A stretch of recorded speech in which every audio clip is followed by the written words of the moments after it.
because I had saw the good job that you'd done with the Earth Self one in the group, so when I got the chance to do it on an individual basis, I wanted to say yes to that because I wanted to experience it in a different perspective. I hadn't actually thought about what I wanted to get out of it. I just knew that I needed to do it.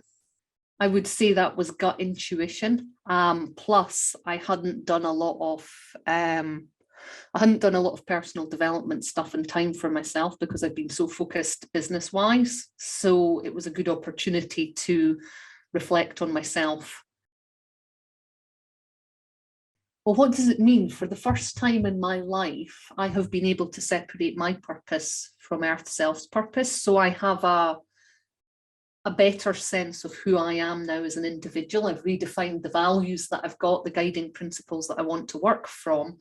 And I am focusing on myself and my own goals instead of business goals, which I think is huge. It means that I can put myself first instead of feeling that I am at the whim of shit that's going on, because I feel stronger and rooted within me and able to move forward as a separate individual. I have stronger boundaries. I like boundaries more. I have clearer boundaries in terms of how to interact. It's going to allow me to stay focused on what's important. Thorough, insightful, and powerful is a really good way for you to get clarity and focus on who you are as an individual and redefine your goals for the coming year.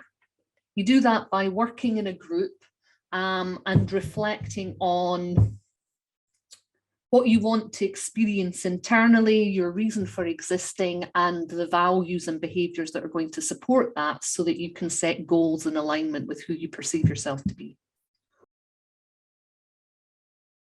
The most enjoyable part is the feeling that you get when you see it all written on one page and the clarity that you feel to go, holy shit, this is something that I can work with.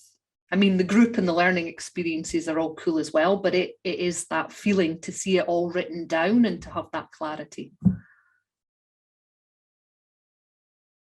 The only way that I would reframe that is you have to be honest with yourself. And if you're not comfortable being honest with yourself, it's going to be challenging.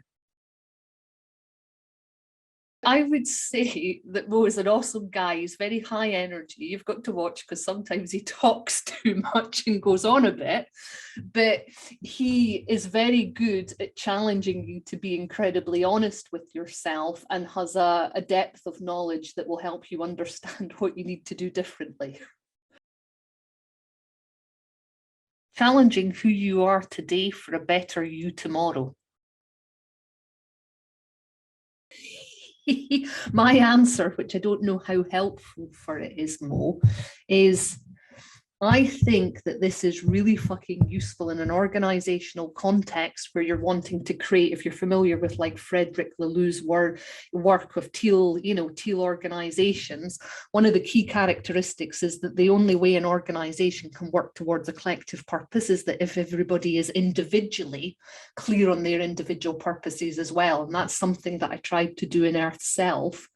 And I'm very, very clear that even though everybody went, oh, I'm clear on my purpose, they fucking weren't. So for me to create a resilient, high-performing, agile organization of the future, I think that every organization should be doing it on a group level, but also have every single team member do it individually as well, so that the two can function together and actually help the organization get to where it needs to go.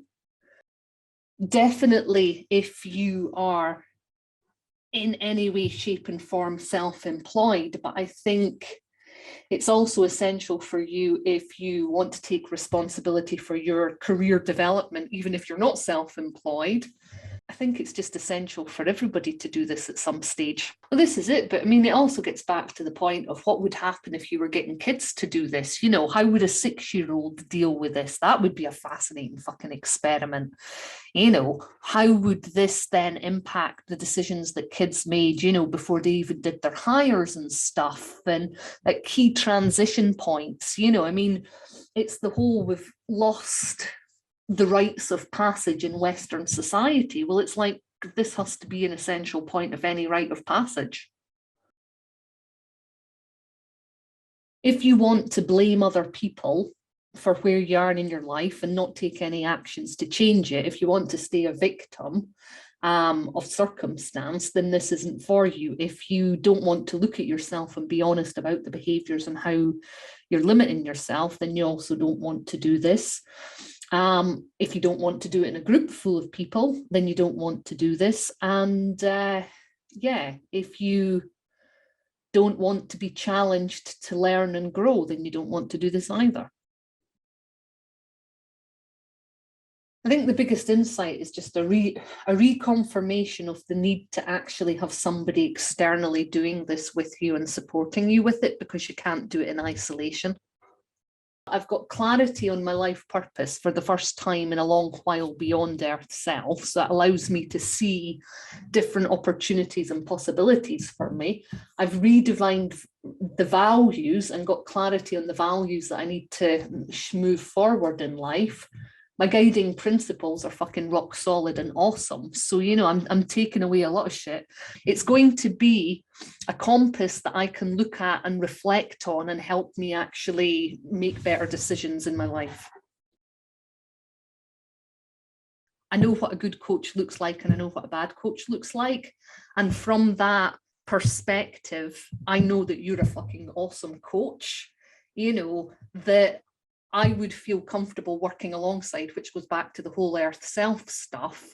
And you have some really unique skills and strengths and qualities as a coach that makes it awesome for other people to work with you, you know, and I give you a tick of approval as a trainer, which is awesome.